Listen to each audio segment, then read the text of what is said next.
Hey, what are you doing next Saturday morning? You want to watch me host a game show while we all support the fight against cancer? Join Livestream for the Cure, May 19th through 21st, as dozens of your favorite podcasters live stream their shows and special segments, like, for example, a game show, to see if we can beat last year's record amount raised for cancer research. And you don't have to wait for the event to donate. You can donate right now. Get all the information you need at livestreamforthecure.com. The following is an Airwaves Media Podcast.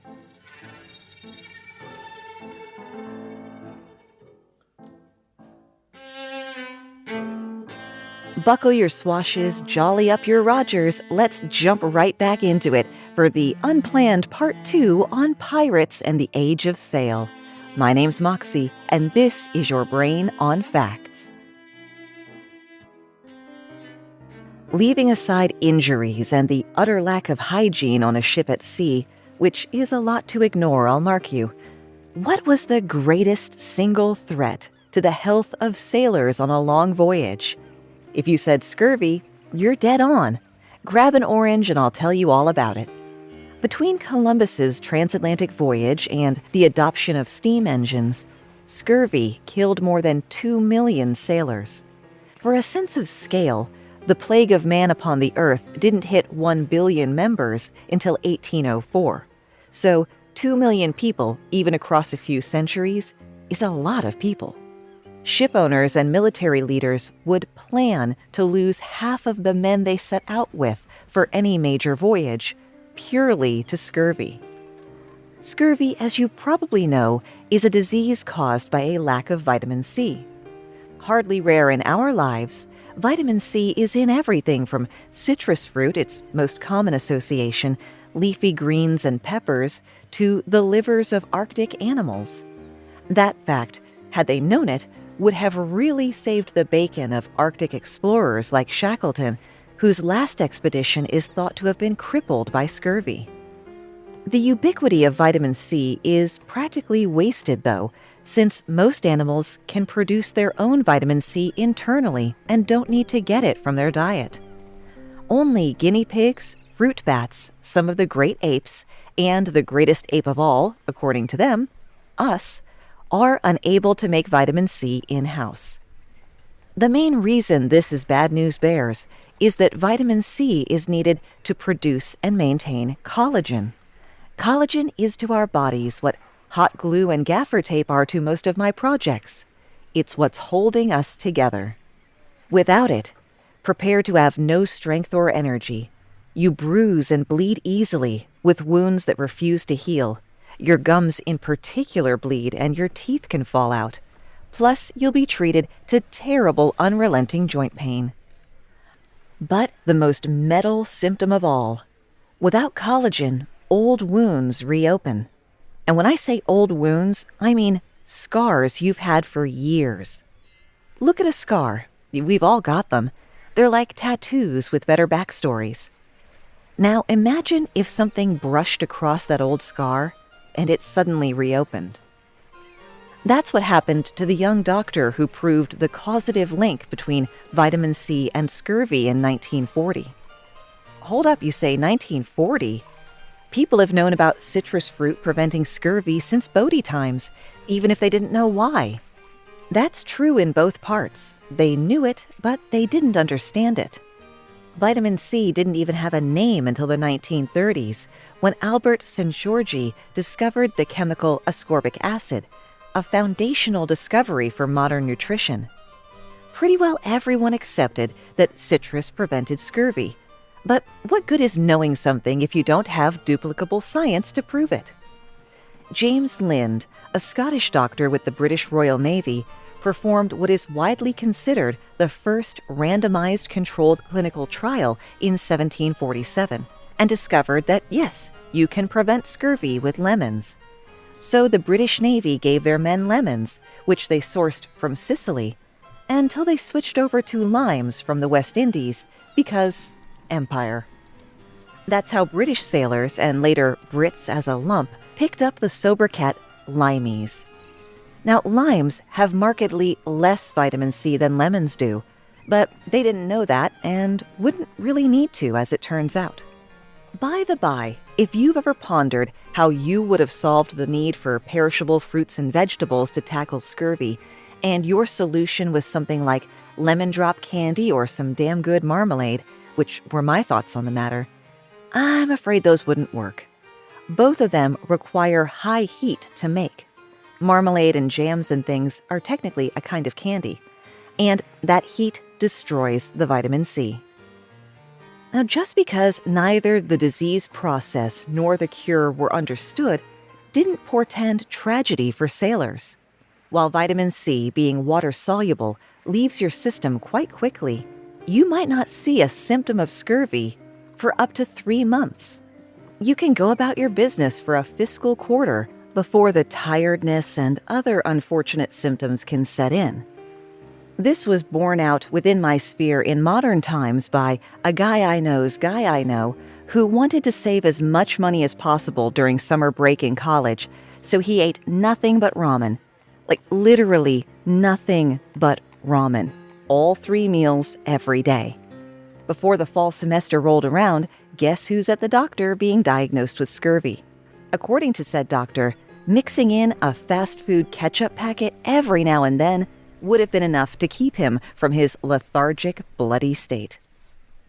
Now, across time, there have been those who thought it was simply being away from land for too long that caused seamen to go all Incredible Melting Man all over the decks.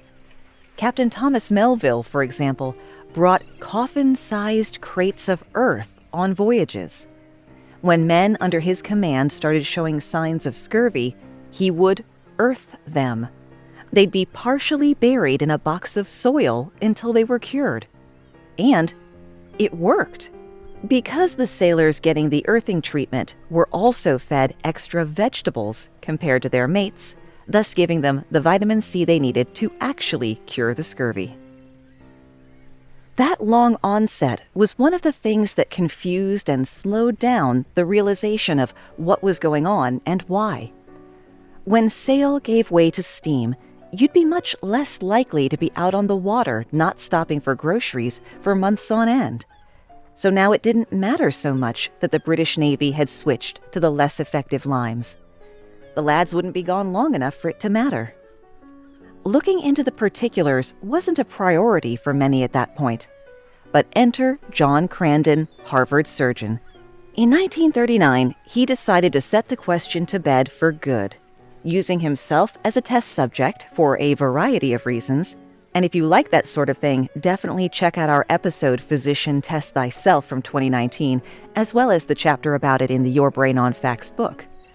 Crandon eliminated all vitamin C from his diet, living on eggs, cheese, bread, butter, chocolate, and coffee, a diet I am officially signing up for. After about 4.5 months, Crandon developed hyperkeratotic papules on his butt, sort of dark, raised spots. At month 5, he started bleeding around the hair follicles on his legs. He had so little energy because vitamin C is also key in helping your body to process carbs, fats, and proteins. He could only walk about 50 meters at a time before becoming too exhausted. At 6 months, colleagues assisting him made an incision to see how it would heal. Spoiler alert, it didn't. Those same colleagues bailed on the plan completely and staged an intervention after Crandon's 15-year-old appendectomy scar opened up. They started giving him intravenous vitamin C, and as one author put it, he was restored to life almost at once. Interestingly, and thank God for small miracles, for whatever reason, Crandon was spared the most cliché of scurvy's symptoms, the bleeding gums and shedding teeth. You know what can be particularly tricky to navigate? Doing segues. I don't have one for this section, so I'll jump right in and thank all the fine folks who take the time to review the Your Brain on Facts podcast or book. This latest podcast review comes from Melon Cauliflower via podchaser.com, who says, WWII has been an utterly and uniquely binge-worthy experience. In fact, it is the only podcast I listen to, and not for lack of trying. Her topics are well-researched, have a wonderful, subtle humor, and are spoken with a voice that is easy to listen to. Definitely worth a listen to anyone who loves trivia. Thank you so much, Melon Cauliflower. And yes, if you want to hear your opinion read out to thousands of people, leave a review for the show or drop me a message on social media. Facebook and Instagram, Your Brain on Facts, Twitter, Brain on Facts Pod, TikTok, Moxie LaBouche, where I live stream a portion of the recording of the podcast. When do I do that? I have no freaking clue. It's whenever I get the script finished. While you have your phone in your hand or are on your computer, you can head to yourbrainonfacts.com/merch to buy a Russian Warship Go F Yourself t-shirt, raising money for Ukraine Red Cross.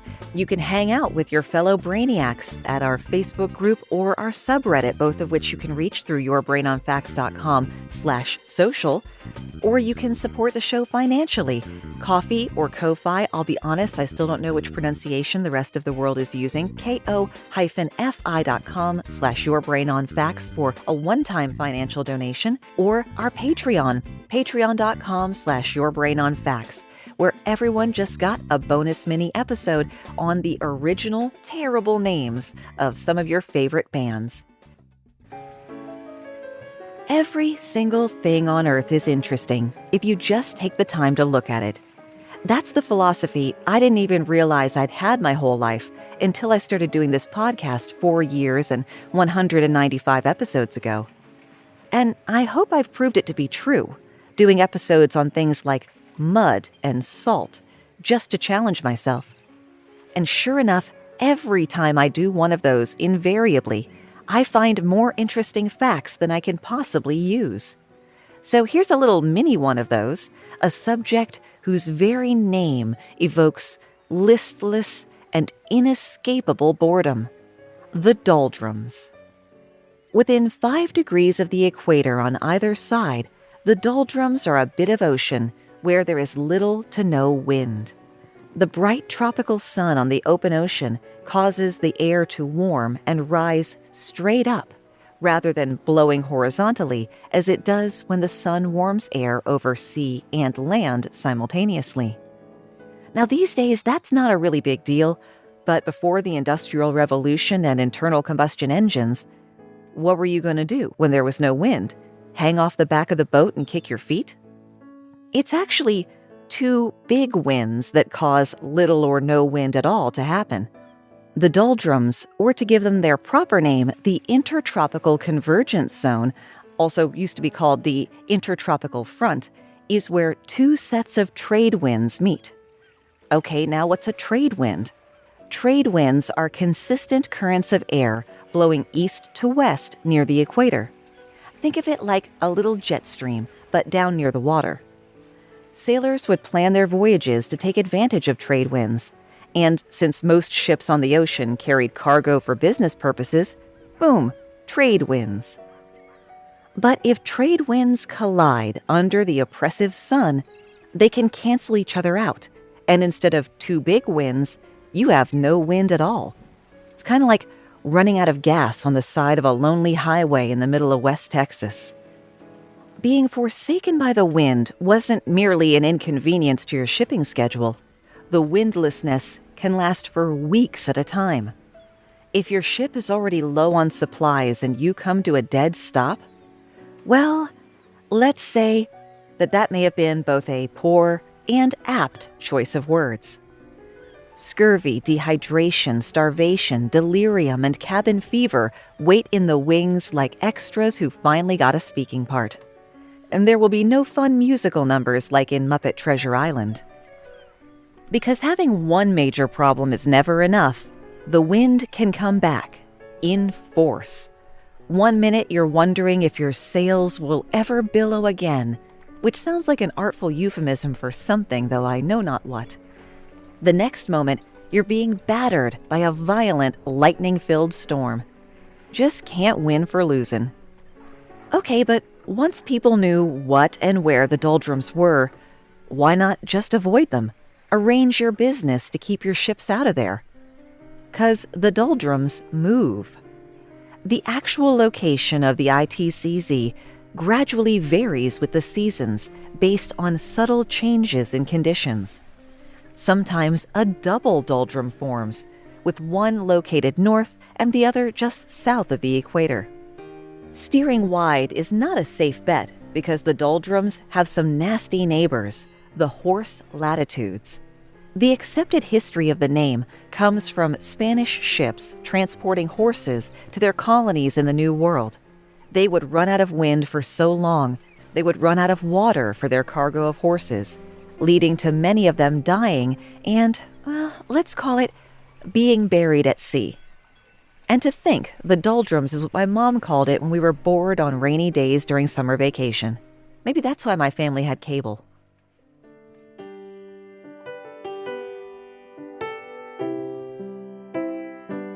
Not a year goes by that I don't hear about someone that I'm close to battling against cancer. Hello everyone, my name is Nick and I'm the host of the annual Livestream for the Cure, a charity event going into its 6th year to help raise money for the Cancer Research Institute to fight for a future immune to cancer. This year, we're aiming for $20,000 starting on the 19th of May. We'll be live for over 45 hours with amazing content from people all over the world. It's going to be such a wonderful time. Please mark your calendars and please help us spread the word. The only way we can reach more people is with your likes, your shares, your comments, your engagement whenever and wherever you see the event online. Together, we truly can make a difference. Let's fight together for a future where we don't have to hear stories about loved ones, family, and friends battling against cancer. Please join us May 19th in our fight for hope. And now a word from our sponsors. Edgewater Hospital was once Chicago's finest until a new owner took over in the 1990s. There were some serious fraudulent things going on. There's some people there putting in the hospital that aren't sick, that have never been sick. They were preying upon elderly, frail, poor people. The insurance fraud scheme turned the hospital into a butcher shop. People had these incredibly complicated invasive procedures done to them and died. It's tragic what happened. The complete series of If the Walls Could Talk is now available.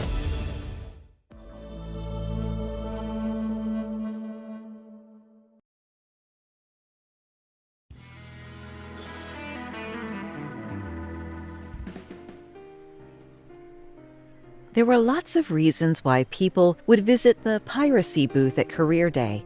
Some wanted fame and glory, sure, since a lot of people on land saw pirates as anti-hero Robin Hood rock star types. Many were sailors who were press-ganged into their nation's navy or onto a private ship. And of course there were many who escaped bondage to find a home among the outlaws.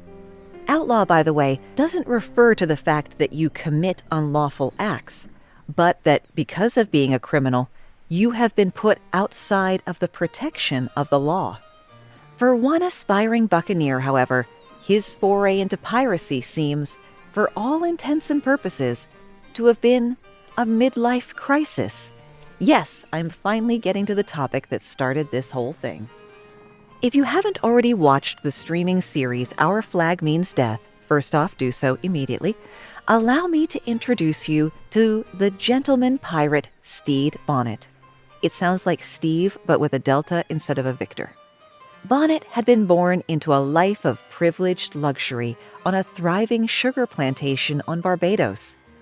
So yes, he was a slave owner, and I'm not sure what to do with that information other than acknowledge it. There's a contingent of people mad at this popular show for aggrandizing a man who participated in and benefited from human bondage, and I totally understand that.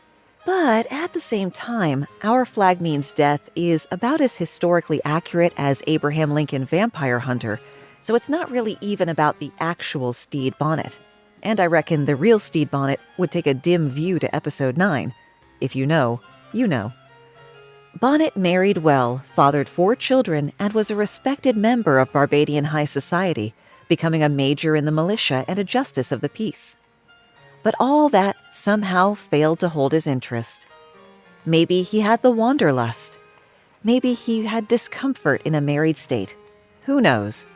What we do know is that in 1717, he set out to be a pirate on a ship he'd commissioned, rather than stole like a real proper pirate, called the Revenge, which might sound cool, but was a dead common name for ships at the time. The ship had typical pirate paraphernalia like a dozen cannons, included many creature comforts from his old life, including a full library in his quarters. Equally unusual was the way he paid his crew. Rather than getting a cut of any spoils, his crew got a salary, which was an exceedingly rare practice. This was a clever move on Bonnet's part, though I don't know if it was deliberate cleverness or accidental because he just didn't know you're not supposed to pay them up front. Stede Bonnet knew nothing about sailing or captaining, let alone piracy. He'd been on a boat once before as a passenger, but that was about it. Things went about as well as you'd expect with a hobbyist dandy at the helm.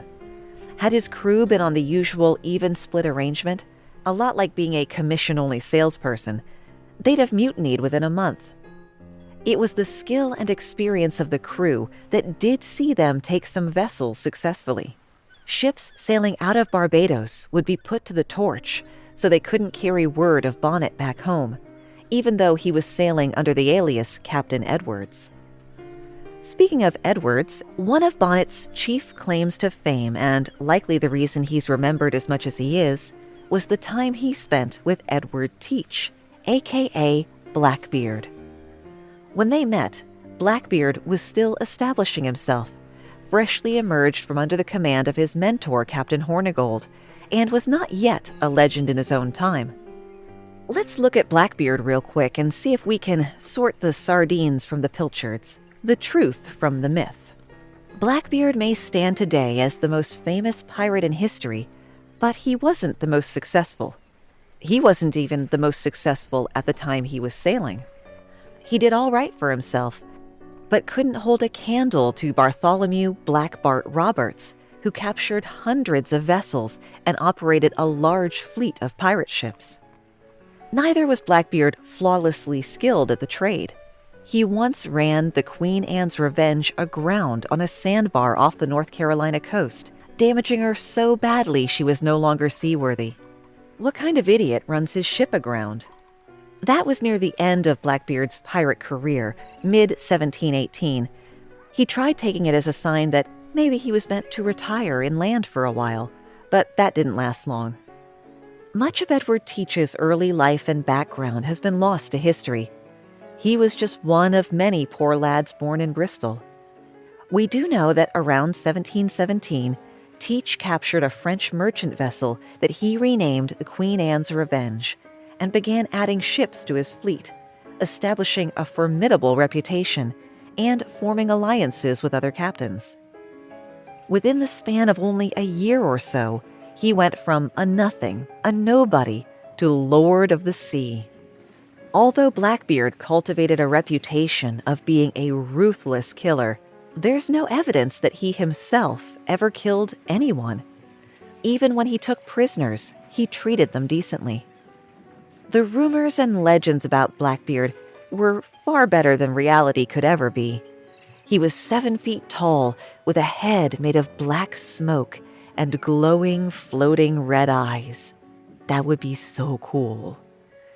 The smoke thing was real, albeit exaggerated. Blackbeard would put cannon fuses into his black beard and light them on fire as he boarded the ship. This gave him a fearsome, demonic, pantaloon-soiling appearance. Remember, branding was a big deal for pirates, striking fear into the hearts of your victims and enemies so they give up with as little fight as possible. Blackbeard and Stede Bonnet's meet-cute happened while Bonnet was recovering from a wound he received when he ordered his man to attack what he thought was a merchant vessel that turned out to belong to the Spanish Navy, because he was so bad at pirating he couldn't tell the difference.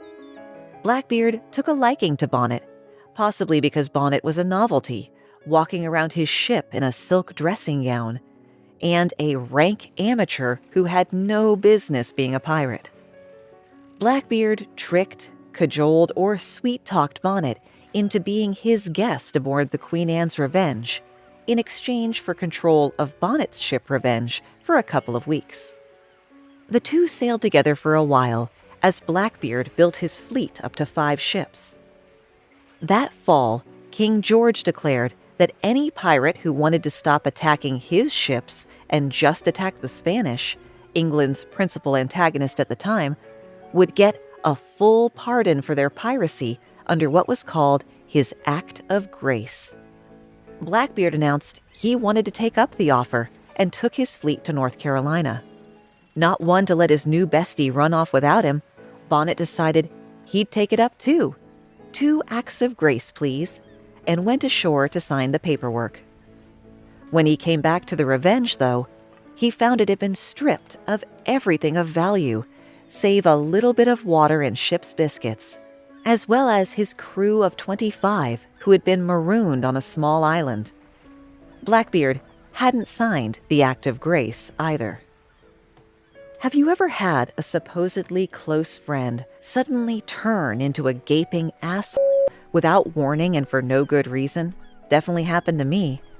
For most of us, it happens while we're still in school, not when we have cannons and warriors at our disposal. This betrayal flipped a switch in Bonnet, and he had a new goal in his 5-year plan: hunt down Blackbeard. The Gentleman Pirate not only immediately resumed gentlemanly pirating, which did not sit well with the crown, but he did so with shocking brutality, abusing his crew, killing prisoners, the huge. Bonnet was one of the few pirates to have actually made people walk the plank, a pirate cliche about as historically accurate as peg legs and everybody having a West Country accent. Check out last week's episode for more on that. You can count on one hand the number of verifiable instances of walking the plank as a means of punishment or execution. The first documented use of the phrase dates to 1769, when seaman George Wood confessed to a chaplain that he had made several men walk the plank. There is evidence of his confession, but no actual evidence of the plank walking. Authors like Robert Louis Stevenson and Charles Elms got a hold of the phrase and cemented it into the zeitgeist, leaving us all thinking that walking the plank was de rigueur. In August of 1718, Bonnet was cornered by ships sent after him by the governor of South Carolina at the mouth of the Cape Fear River. And though he swore he'd blow himself and the ship up before he surrendered, his men overruled him and gave themselves up as prisoners. Once in custody, Bonnet pled for mercy and blamed everything on Blackbeard. But it didn't work. Stede Bonnet, the Gentleman Pirate, was hanged on December 10, 1718, after less than 2 years on the high seas. As for Blackbeard, he'd met his own bloody end in a battle with the British Navy a month earlier. His head was cut off to collect the bounty. Much easier to carry a 10-pound head than a, say, 180-pound body. And his corpse was tossed overboard. This gave rise to the most bizarre legend about Blackbeard, that his decapitated body, sporting 3 bullet wounds and 24 lacerations, that part is true, swam 3 times around the ship before either sinking or swimming away, depending on who's telling the story. And that's where we run out of ideas, at least for today. I didn't have a header, so I don't have a footer. But as always, thank everyone so much for listening. Thank you for coming down these various rabbit holes with me. I don't always know where the research is going to lead. Sometimes I think there must be a wealth of information about a topic, and I get there and there's nothing. Sometimes I think this will be just a half hour's worth, and my God, I could do an entire podcast series on it. Just one of the mixed blessings of doing a podcast. Remember, you can always find the script for the show and the source links at yourbrainonfacts.com. This show is a part of the Airwave Media Network, alongside such other fabulous shows as The History of the Great War, Into the Impossible, and Monster Talk. See all the shows at airwavemedia.com. Thanks for spending part of your day with me, and stay safe.